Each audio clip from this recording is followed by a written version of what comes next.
Hi, I'm Jennings Moss with the Upstart Business Journal. I'm here with Debbie Sterling, the founder and CEO of GoldieBlox. Welcome, Debbie. We're at the United Nations today. Debbie's going to be speaking to a group of young entrepreneurs from all around the world, giving her guidance and advice on how she built GoldieBlox. Debbie, first off, congratulations on the Super Bowl ad and everything that you've been able to do with GoldieBlox over the last 18 months. It's been sort of an incredible ride for you. Thank you so much. We've had a good conversation about your business and where you're taking the company. A couple of things that I really want to know, and I think our readers would as well. One, you got GoldieBlox started with a Kickstarter campaign. It was successful. You did well beyond your goal. In retrospect, would you do crowdfunding again for your business? Would you recommend crowdfunding for others? I would do it over again in a heartbeat.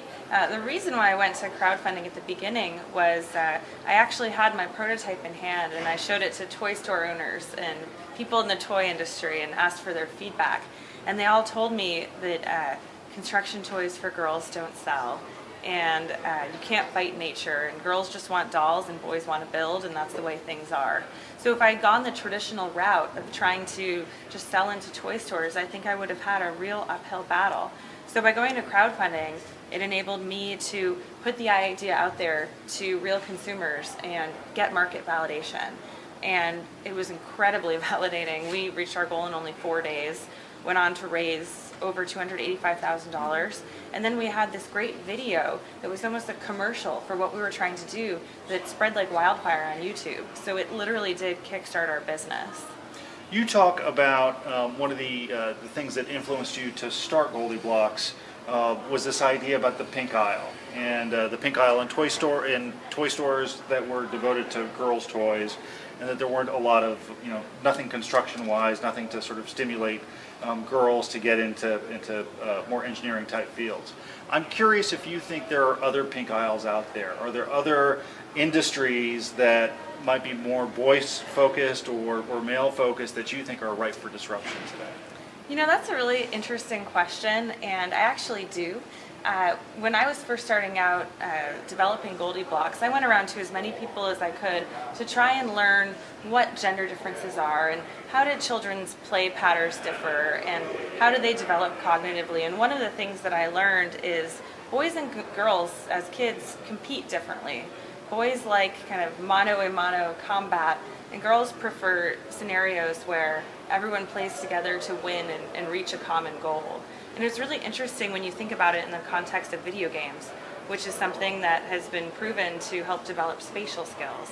Video games notoriously are more popular with boys, and video games are created by engineers who are mostly male. And I think that those engineers have sort of created things that thinking about their own childhood and what they know and like, and so it kind of, you can see why video games have appealed to boys for so long, but I think that there's a huge market ripe for disruption in the video game category to have more story-based games, similar to the way that we're doing story-based building toys for girls. Do you think this is something that GoldieBlox would get into, or do you think that this is something that that might become the basis for another company? Oh, I could definitely see GoldieBlox going into video games someday. And my last question for you, we're always looking for advice, and entrepreneurs are full of great advice. What piece do you take with you all the time, and where did you get it? I think that the best piece of advice that I can give is to really be self-aware about your strengths and your weaknesses, and not to be shy or afraid to raise your hand and admit when you don't know something. And when you don't know something, just go out there and find mentors who can help you, and don't be afraid to ask for help. If you find somebody, it could be a CEO of a big company, but if you try hard enough to get in touch with these people and you're passionate enough, they'll see the passion in you, and you tell them exactly how to help you, and I've learned that they do. So that would be my advice. Great. Well, Debbie, thanks so much for talking with us. Thanks for watching. Bye.